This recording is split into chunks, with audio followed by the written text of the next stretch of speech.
नमस्कार बच्चों, आपका स्वागत है मेरा यूट्यूब चैनल मैथ से तमर झा में। इस वीडियो में हम क्लास 9th का मिशन गणित का दिनांक 30 जुलाई 2024 का वर्कशीट लेकर के उपस्थित हूँ।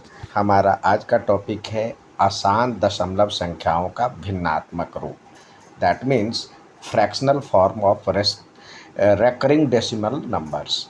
अब एक बार रेकरिंग डेसिमल नंबर्स किसे कहते हैं, अशांत भिन्न किसे कहते हैं, उसके बारे में जान लें। भिन्न जैसे 2/5 है, तो इसको हम पूरी तरह से जब हम डिवाइड करेंगे तो ये एक कभी न कभी रिमाइंडर 0 होगा। जैसे 5 से कर रहे हैं तो 5 तो जाएगा नहीं, तो डेसिमल लेंगे तो 5 4 जा 20, रिमाइंडर 0 बचा, तो ये शेषफल 0 बचा, तो ये हो जाता है। इसको कहते हैं शांत दशमलव, शांत यानी टर्मिनेटिंग। और दूसरा होता है जो कभी ख़त्म नहीं होता। जैसे हम 2/3 देखते हैं, 2/3, तो ये देखिए 2 से डिवाइड करें, 2 को डिवाइड करें 3 से, तो डेसिमल डालें, ये आ जाएगा 20, 2 6 जा 20 है, सॉरी 3 6 जा 18, फिर 2 आया, फिर 6 जा 20, सॉरी 18,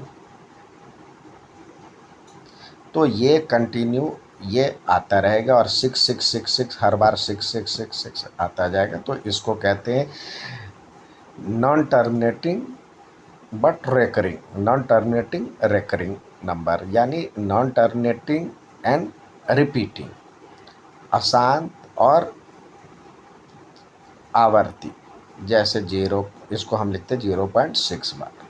तो इसको PYQ के फॉर्म में हम कैसे लिखें, ये आज का हमारा टॉपिक है। Friend, I know how to write terminating decimal number into fraction, but I find it difficult to recurring decimal number like 1.4 के ऊपर बार लगा हुआ है या 15.26 के ऊपर बार लगा है। Hey, it is so easy. Hey, it is so easy. I will help you to solve such question. Let us solve. अर्थात मैं शांत दशमलव संख्याओं को भिन्नात्मक रूप में लिख तो लेता हूँ, लेकिन अशांत दशमलव संख्या को कैसे भिन्न में लिखूँ, ये कठिनाई है। तो ये कह रहा है ये बहुत आसान है।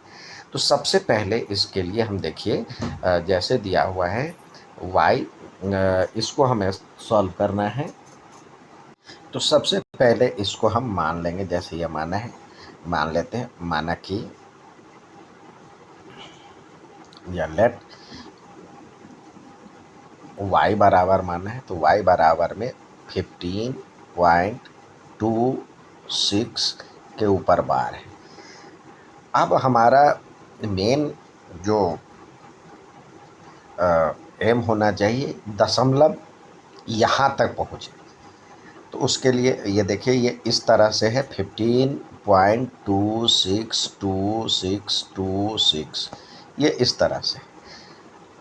तो यहाँ पे एक ही बार में किया गया। हम स्टेप वाइज करें, 10y, 10 से मल्टीप्लाई करेंगे, दोनों ओर 10 से यदि हम गुना करते हैं तो ये क्या हो जाएगा, एक अंक बाद दशमलव जाएगा, 152.62626, इस तरह से हमारा मेन ये उद्देश्य होना चाहिए, जो कि हम यहाँ तक दशमलव को पहुँचाएं। जितने पे बार लगा हुआ, तो एक बार हम उसको क्रॉस करें। तो अभी हम यहाँ नहीं पहुँचे हैं, तो एक बार और दशमलव को एक बार और 10 से मल्टीप्लाई करेंगे, तो एक अंक बाद और पहुँचेगा, तो ये 1.526.2626। अब इसको इक्वेशन 2 मान लें, ये इक्वेशन 2 हो गया। अब देखिए दशमलव के बाद 2626, तो इसके जैसा कौन, यहाँ पे देखिए 6262 है ये, और ये डिफरेंट, यहाँ पे 2626 है, तो ये और ये सेम है। इसके जैसा ये है तो इसको इक्वेशन 1 मान लेते हैं। अब समीकरण या इक्वेशन 2 में से एक सब्सट्रैक्ट करेंगे। समीकरण एक को सब्सट्रैक्ट करेंगे तो क्या हो जाएगा हमारा, ये हो जाएगा, देखिए ये पहले 100 y था और इजकल टू 1526 यानी 1526.2626 इस तरह से ये डॉट डॉट डॉट, और y बराबर है 15.262626। अब ये जब हम घटाएंगे तो कई बच्चे यहाँ पे कंफ्यूज हो जाते हैं। इसका मतलब कुछ भी इसके साथ कोफिशिएंट नहीं है तो इसका मतलब है 1 है। तो 100 y में से 100 y में से एक y चला गया तो यह बचा 99 y, और इधर से ये तो कट जाएगा तो 1526 माइनस 15 जो सब्सट्रैक्ट करने के बाद आता है 1511 और यहाँ पे 99 y। अब y बराबर में 1511/99 ये संख्या हो गया, इसका भिन्नात्मक रूप हो गया। हम क्योंकि हमने y को क्या माना था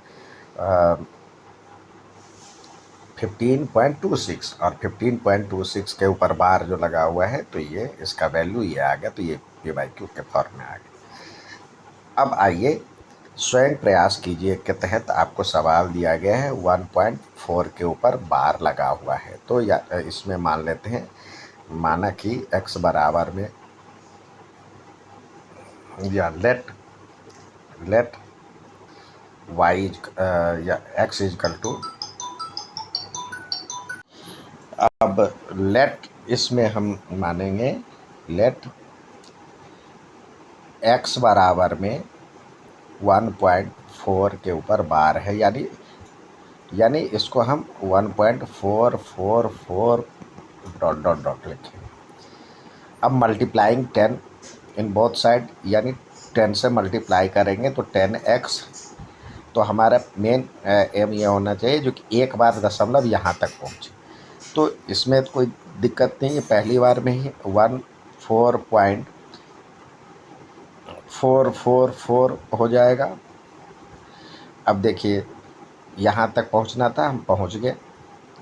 अब इसको इक्वेशन 2 मान लेते हैं, इसको इक्वेशन 1 मान लेते हैं, क्योंकि दशमलव के बाद देखिए एक जैसा इस दोनों में है। अब लिखें equation 2 minus equation 1, we gate